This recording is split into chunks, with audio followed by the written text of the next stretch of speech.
Bonjour à tous. Et vous aussi, vous avez vu le drama de la chaîne Villebrequin? Je sais qu'il y a des gens qui étaient là avec leur popcorn depuis 6 mois. Ah, les dramas, c'est tellement divertissant. Et il pleuvait des trombes d'eau. On est sur un caprice d'enfant gâté. Ça doit être moi le problème, je pense. Comme dit l'adage, du pain et des jeux.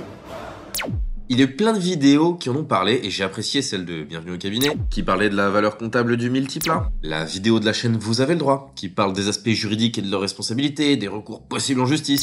Mais bien qu'étant une petite chaîne, enfin pour le moment, j'avais aussi envie d'apporter ma pierre à l'édifice. D'un point de vue fiscal, cela va de soi. En effet, après avoir entendu... Il a 8 millions d'euros. Globalement, le risque d'être à la rue, presque, en fait. Eh bien, ça a marqué mon étonnement. Les questions que je me suis alors posées ont été... Qu'est-ce que Villebrequin leur a rapporté réellement? Pourquoi ils ont chacun fait des holdings pour détenir Villebrequin? Comment est-ce qu'ils se rémunèrent? Par dividende? Par salaire? Est-ce que le projet Racebox de Pierre lui fait vraiment risquer gros?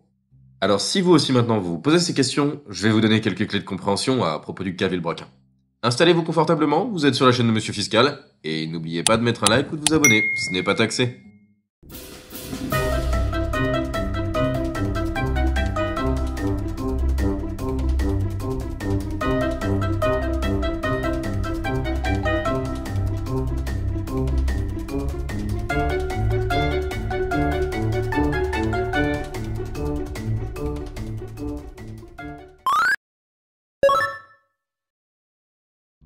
La chaîne Villebrequin, clairement avec plus de 2 470 000 abonnés, on ne la présente plus.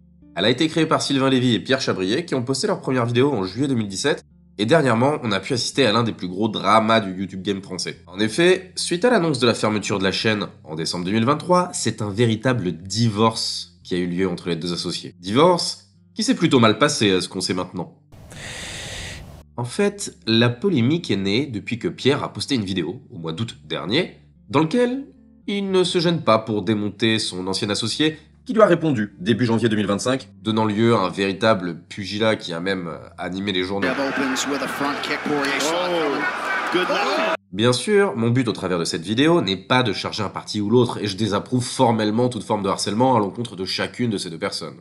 Par contre, je vais vous partager quelques connaissances afin de vous aider à mieux cerner le contexte de ces chamailleries et remettre l'église au milieu du village. Remettons quand même un petit peu l'échelle au milieu du visage. L'échelle, non, on dit l'église. L'église au milieu du village. Villebrequin, plus qu'une chaîne YouTube, C'est avant tout une entreprise. une société par action simplifiée, une SAS, créée en 2019 et dans laquelle les deux compères se sont associés à parts égales. En fait, ils ont chacun mis 250 € afin d'avoir un capital de 500 €, leur laissant à chacun 25 000 parts de 1 centime.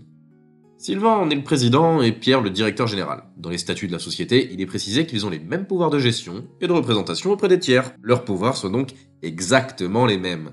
Aussi, les statuts précisent que les décisions unanimes ne sont utiles que pour les cessions de parts, les augmentations et réductions de capital, etc. Mais pas pour achat de vente de marchandises et d'immobilisation. D'où le fait que l'avocat de Sylvain lui indique que Pierre est en droit de prendre un chèque de banque ou de vendre une voiture sans consulter l'autre. Il en a un droit absolu. Pour certains, jusque-là, rien de nouveau, je sais. Faut bien que je fasse mon entrée en matière. Le 16 novembre 2020, la société change d'objet et va s'appeler AMP Holding. Et le nombre de parts est passé de 50 000 à 500, de 1 centime à 1 € en somme. Ils ajoutent un droit de préemption en cas de vente d'actions. C'est-à-dire que si l'un des associés veut vendre ses parts à quelqu'un, l'autre associé pourra les acheter à sa place. L'intérêt de ces deux résolutions est que premièrement, moins de parts limite un nombre d'actionnaires potentiels. Bonsoir, on est 17. Ça va pas être possible. Et deuxièmement, le droit de préemption limitera les nouveaux entrants, Ok. permettant ainsi à l'un des associés de prendre la majorité des droits de vote, voire de carrément exclure un acheteur si l'autre voulait vendre ses parts. Ça, c'était les pouvoirs, et vous allez comprendre en quoi c'est important un petit peu plus tard. Pour le moment, regardons les chiffres de AMP Holding. En remontant à 2020, le bénéfice était un peu plus de 110 000 €. En 2021, le bénéfice était environ 540 000 €. On nous dit également sur leurs comptes sociaux qu'aucun dividende n'a jamais été distribué depuis la constitution de la société. Niveau revenu, je ne peux pas être certain qu'il se soit versé un salaire, mais je le suppose fortement. Vous allez comprendre. À ce moment-là, dans la vie de leur société, on va avoir plusieurs problématiques qui vont se poser. La première problématique, c'est l'argent. Rends l'argent. En effet, si je veux distribuer un bénéfice, je vais avoir deux types d'imposition. L'option pour le barème progressif et la flat tax. La flat tax, c'est un prélèvement forfaitaire unique de 30%. 17,2% au titre des prélèvements sociaux, CSG, CRDS et prélèvements de solidarité, plus 12,8% d'impôt sur le revenu. Donc si les deux associés s'étaient versés chacun 250 000 euros, ils auraient chacun dû verser à l'État 75 000 euros et reçu 175 000. Certes, c'est pas une paille, mais fiscalement, c'est pas intéressant. L'option pour le barème progressif est un peu plus complexe. Et il nous manque trop de données, mais j'explique tout de même en 10 secondes pour les curieux.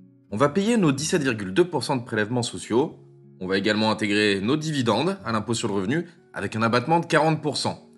De plus, on pourra aussi déduire de l'impôt 6,8% de la CSG qu'on a payé sur nos prélèvements sociaux.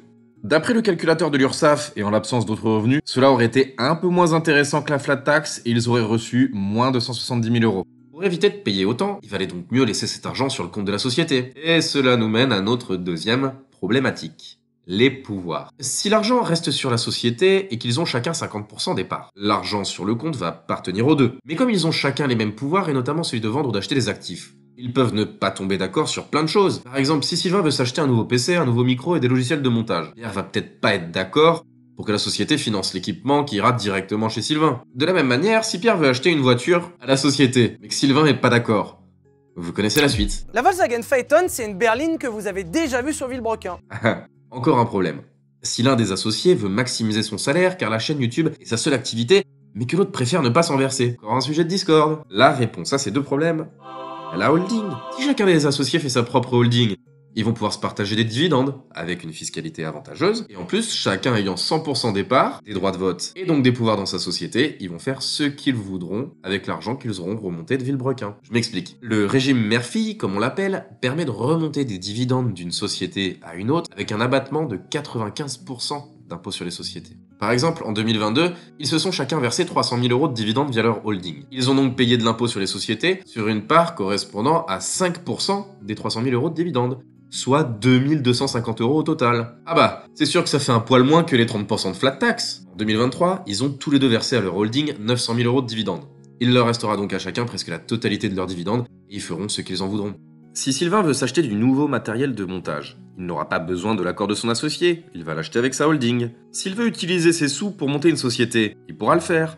S'il veut se verser des dividendes, un salaire ou arbitrer entre les deux, il pourra le faire également. Et c'est d'ailleurs ce qui s'est produit.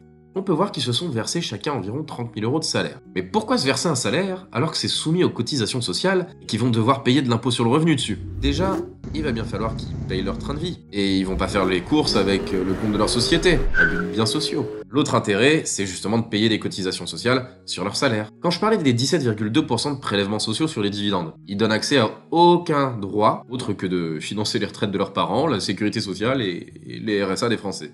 A contrario, les charges sur un salaire vont permettre de donner des droits à la retraite, de valider des trimestres. Et croyez-moi, avec ces montants, en tout cas pour le moment, c'est beaucoup plus rentable que de mettre dans un plan d'épargne retraite.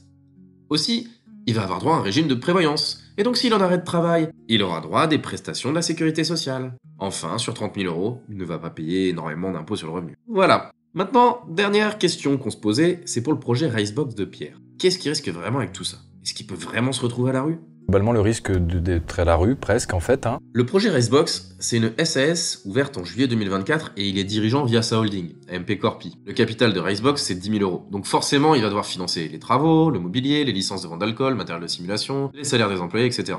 Bon, clairement, lui, il va falloir qu'il fasse un emprunt. En principe, les associés de SAS ont une responsabilité financière limitée au montant de leurs apports. Donc s'il fait un emprunt auprès d'une banque, pas de problème, me direz-vous. Dans la réalité, cependant, la banque est en droit de lui demander de se porter caution afin d'avoir une garantie financière. Et à ce moment-là, il pourrait être redevable si le projet se casse la figure sur son patrimoine personnel. Autre possibilité serait d'avancer des liquidités à Ricebox, directement via sa holding. Il peut faire une convention de trésorerie, et dans ce cas, s'il n'y a plus d'argent à Ricebox, cela retombera sur la holding et il perdra des sous. Mais pas plus que ce qu'il aura prêté. La chose est que, pour le projet Ricebox, on n'a pas trop d'informations aujourd'hui.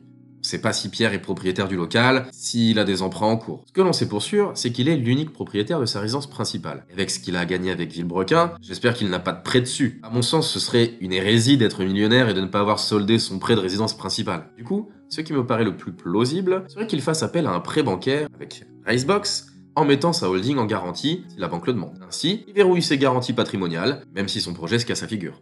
La résidence principale a quand même un statut particulier et est insaisissable de droit quand elle fait partie du patrimoine personnel. Vraiment, pour qu'il se retrouve à la rue, il faudrait enchaîner un nombre d'erreurs incommensurable. La loi française protège quand même très bien le patrimoine personnel. En fait, pour qu'il soit vraiment à la rue, il faudrait qu'il ait contracté d'énormes dettes, une impossibilité de payer, qu'il ait tardé à se déclarer en cessation de paiement et fait une faute de gestion, qu'il se soit porté caution avec son patrimoine personnel, qu'il ait fait des abus de biens sociaux et donc soit condamné à des amendes pénales, et qu'il soit finalement en surendettement et que même la commission de surendettement lui dise voilà, monsieur, vous avez plus le choix, va falloir vendre votre maison. Et encore, même dans le pire du pire des cas, il peut toujours vivre chez ses parents et mettre sa maison en location. Bon, honnêtement, ça me paraît quand même peu probable. Et franchement, s'il se retrouve à la rue, faut qu'il fasse un procès à ses conseillers parce que vraiment, faut être soit inconscient, soit chercher à se saboter délibérément. Parce que on peut pas passer d'1 million d'euros au compte de société, plus une résidence principale, et être à la rue après parce qu'on a financé un projet. Comment on a pu les perdre? Tu peux payer une carte, pas 15. En plus, la chaîne Villebrequin va toujours lui rapporter quelques milliers d'euros par mois, donc pas de souci pour lui. En tout cas, moi ce que je vais leur souhaiter à tous les deux, c'est de réussir dans leur projet, et surtout de sécuriser leurs actifs personnels pour les quelques années à venir. N'oubliez jamais ce que vous disaient les anciens. Ne mettez pas tous vos œufs dans le même panier. A plus les cotisants.